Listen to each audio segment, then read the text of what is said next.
December 16, 1944. The frozen forests of the Ardennes cracked under German boots. 200,000 Wehrmacht soldiers were about to launch Hitler's last great gamble, the Battle of the Bulge.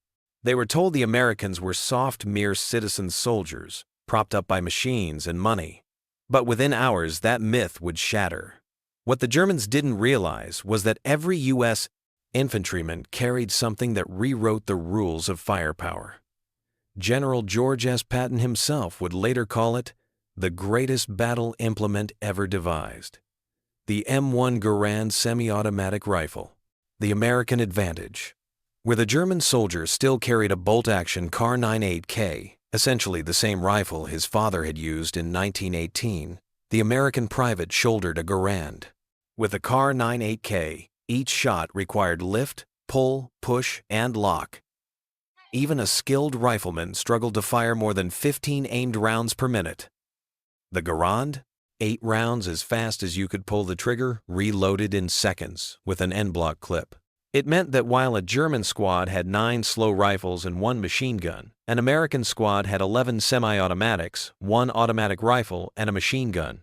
In practice, that meant devastating walls of firepower. Early warnings ignored. The Germans had been warned. In North Africa in 1943, captured officers reported that American troops seemed to have semi-automatics in vast numbers. Berlin dismissed it as nonsense. Mass production of such a weapon was, they believed, impossible. But the U.S. was already producing thousands per day.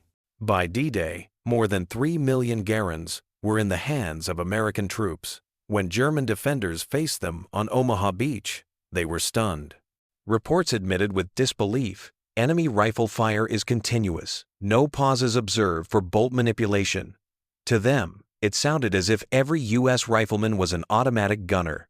Normandy, to the bocage. In the close hedgerows of Normandy, the Barrett, Garand's advantage became lethal. Firefights erupted at under 100 meters. Bolt-action doctrine, long-range accuracy, and deliberate fire collapsed. The Americans could advance, firing rapidly, pouring out so much lead that German records admitted enemy rifle squads generate firepower equal to our machine gun positions. Captured M1 rifles only deepened the shock. German ordnance officers marveled at their precision and interchangeability. Each part fit perfectly into every rifle, something German factories battered by bombing could never match. Their rushed answer, the G-43, came too late and too flawed. Just 42,000 were built, unreliable and prone to failure. Against more than 5.4 million Garands, it was hopeless. The Bulge. Firepower versus night. Numbers. So in December 1944, when German troops stormed into the Ardennes with numerical superiority, American riflemen fought back with something greater firepower superiority. At Elsenborn Ridge, the 99th Infantry Division faced odds of 3-1. Yet, they held. Survivors later recalled, "We just kept firing. 8 rounds. Reload. 8 more." The Germans couldn't advance through that wall of lead. The arsenal of democracy. By late 1944, U.S. factories had produced over 4 million Garands. Springfield Armory turned out nearly 4,000 rifles a day. Winchester and even International Harvester contributed. Behind the machines were workers 43%.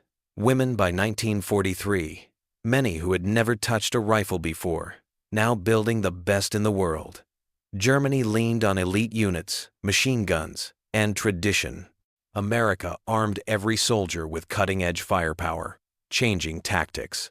The Garand didn't just change equipment, it changed tactics. U.S. squads advanced while firing, using marching fire to overwhelm defenders. German doctrine built on slower rifles collapsed in the face of mass semi-automatic fire, and logistics sealed the edge. Americans carried more ammunition and had endless crates. Behind them, Germans often began battles with 60 rounds, Americans with 80, and constant resupply. In the cold Ardennes, bolt actions froze. The Garand kept firing. Soldiers kept their gloves on, their fingers warm, and their rifles spitting lead. The inevitable outcome, By 1945, German commanders admitted the truth. Field Marshal Albert Kesselring wrote, "The American infantryman with his semi-automatic rifle possessed a firepower advantage we could never overcome." General Hasso von Manteuffel, who commanded during the Bulge, confessed, "The American semi-automatic rifle gave their infantry a decisive advantage. We could not generate sufficient suppressive fire with bolt actions. The math was brutal. More than 5.4 million Garands built versus fewer than 43,000 G43s. A ratio of over 100 to 1, more than a weapon. But the Garand was more than steel and wood. It was proof that democracy, industry, and innovation could outproduce and outfight a dictatorship rooted in elitism. It turned ordinary citizen soldiers into some of the deadliest infantrymen the world had ever seen. The metallic ping of the Garand's clip wasn't just a sound. To Germans, it was the echo of a collapsing dream. To Americans, it was survival. And to history, it was the note of change. Legacy. Beyond. 1945. The lessons of the Garand echoed into the future. No army would again rely on bolt-action rifles. The concept of giving every infantryman rapid-fire capability led directly to the assault rifle, the German STG-44, the Soviet AK-47, the American M14, and beyond. The Garand served again in Korea, breaking human wave attacks. It armed allies worldwide. Even post-war Germany, when rebuilding its army, abandoned bolt actions for semi-automatics. Closing reflection. Today, the M1 Garand rests in museums and collections, still admired, still functional after 8 decades. It symbolizes more than victory. It represents a philosophy that free societies, with free workers, can innovate and produce tools that shatter tyranny. For the Germans, it was unforgettable. For the Americans, it was life itself. And for history, it remains just as Patton declared the greatest battle implement ever devised.